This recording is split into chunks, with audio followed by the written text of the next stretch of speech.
Okay, a little show and tell on what I consider good, basic, single-person solar setup for having a reasonably comfortable lifestyle off-grid. Now, you've seen in some of my other videos the solar-powered mobile workshop trailer. You've seen a camper trailer. Those are part of the learning process, and the panels that I got for those were both basically roughly just under 500 watt, 30 amp systems. Now, what I discussed in some other videos is that when you buy the panels new, they tend to put out actually a little bit more wattage than what the label says. So you really don't want to go over 450-ish on a 500 watt system when the panels are new, because they overproduce and can pop your charge controllers. So what you'll see here is 3 of the DM145 panels.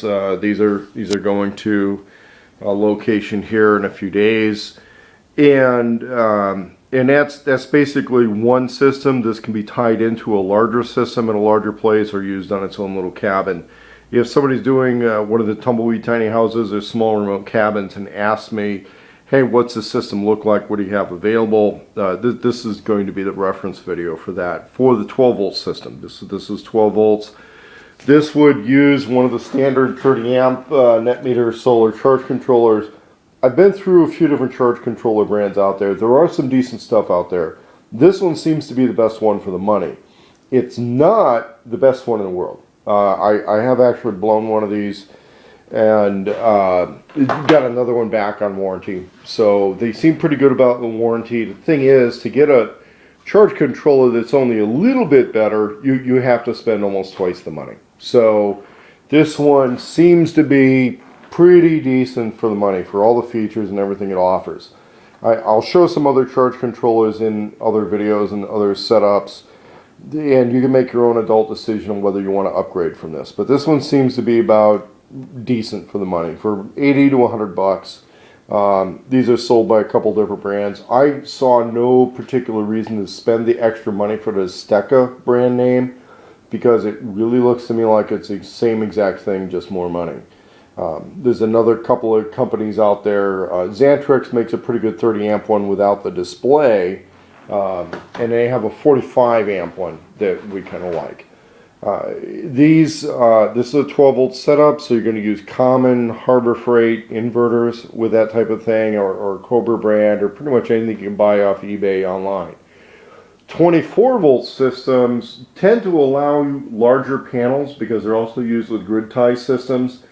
These two panels are from an outfit called Canada Solar. I got them in a barter deal, and are usually only available by the pallet. So the situation where I got these from some guys who do installations on regular full-scale houses. They do grid tie installations, and what happens in those is they really have to buy a pallet at a time to get reasonable prices on the panels, and then they have leftovers. And when they get enough leftovers, they're a tradable item, or they get used on the less common off-grid setups. The thing about 24 volt setups is that you have to use 24 volt appliances and stuff with them that is less common. The good news on that is that that's compatible with a lot of military equipment that was made to work in military vehicles, because all NATO military vehicles had to be set up to run 24 volt power. And so you can get inverters that were normally used with military vehicles. You get hot water heaters that were normally used with military vehicles. You can use that with 24 volt panels, and the cool thing is a lot of these charge controllers will automatically detect whether or not they're on a 24 volt system and then self-adjust for that, which is kind of a cool thing when they do that. So because these panels are a little bit taller, those two larger panels are going to push about the same power as these 3 panels right here. And it would be like a pair of these. Let's say you scavenge them, you make a deal. These are brand new, but they came from a couple of guys who do house installations. They had to buy an entire pallet for the deal. And you can find also some 48 volt panels under those circumstances.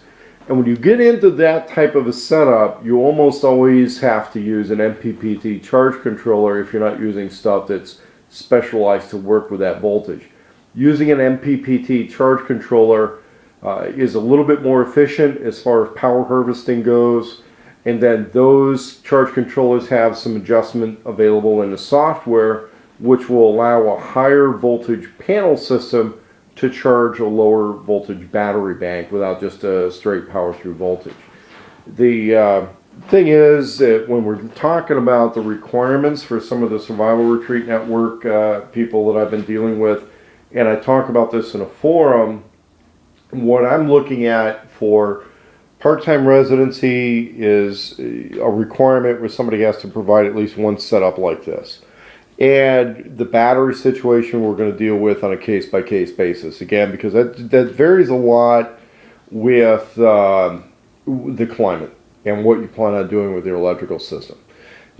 Some of these power systems are going to work just fine with a bunch of old used car batteries. Other people really want to go in with high-end deep cycles.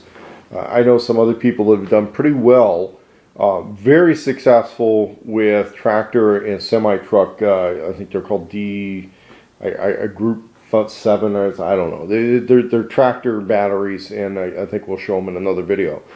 But for reference purposes, this is basically a per person requirement for the retreat power system. And so a couple would bring a double this, a family of 4 would have to bring quadruple. And that's just to make sure that we don't have a major poverty of power situation with a place that somebody's going to be living at more or less full time.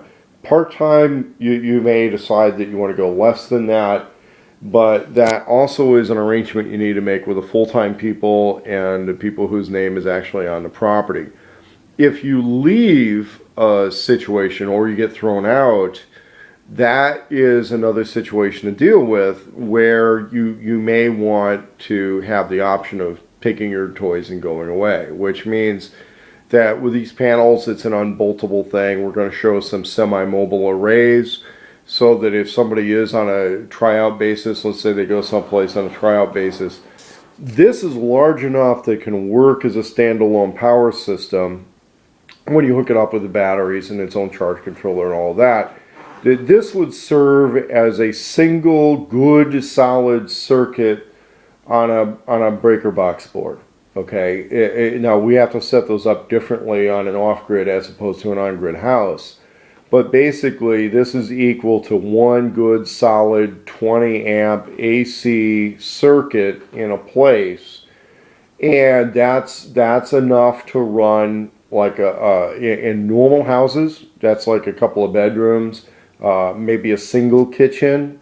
Although you're pushing it, if you have a single 20 amp breaker running a kitchen, stove, and fridge, that's kind of pushing it. This is where you still need to be a little more efficient.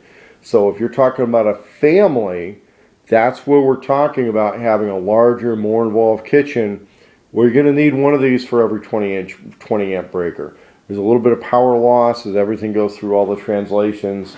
So RV hookups are a 30 amp breaker. You can just about call this equal to that. It's a little bit of fudge factor in measuring that, again, because of the power loss, the power savings, and the efficiency you might be dealing with in other stuff. But if a family of 4 can't live on 80 amps of power, you're wasting. Okay, that's basically it. If a family of 4 were to have 12 of these panels, and you really can't live on that, you're wasting something, or you're heating with electricity, or you're doing something wrong. And if you're doing a family of 4 plus some sort of job or work production type stuff, or you're running a workshop or something, you got to have this separate system for the workshop. Now for me, my workshop is obviously that separate trailer, and I can run a lot of stuff in there. These 2 panels may end up going to actually power another workshop. I got to see how the arrangement's going to work with the people. But yeah, so this is what a basic per person setup should look like per person. Family of 4, it's this times 4. And then we would scale up the charge controllers according to how the installation is going to go. But for a single circuit in a place, whether it's going to be their own little building or their own section of the lodge house, or maybe we're doing a barn conversion, or we're putting a bunch of shipping containers together to become a place, Each single one would be a full-on 20 amp circuit, a full-on 2000 watt inverter perhaps, and that should be sufficient to match everything up here. Although you may go 5,000 watt inverters in order to get starting voltage on things like air conditioners. So that doesn't stay consistent. That's a little bit different depending on the climate and what you're going to be doing with this stuff. I would say this, that for each set of three, for each 30 amps, if you're at roughly about $100 worth of charge controller, depending on whether you're pitching in to get larger charge controllers, and then that's scaled up to, let's say, one of the Outback charge controllers. If you're at $100 for each set of three, you're probably in a ballpark. That's not a bad way to go. As far as cost on a system like this, if you really shop around, you're probably going to look at about $650, $700 per setup. It depends a lot on whether you're buying in volume or handling the shipping or something like that.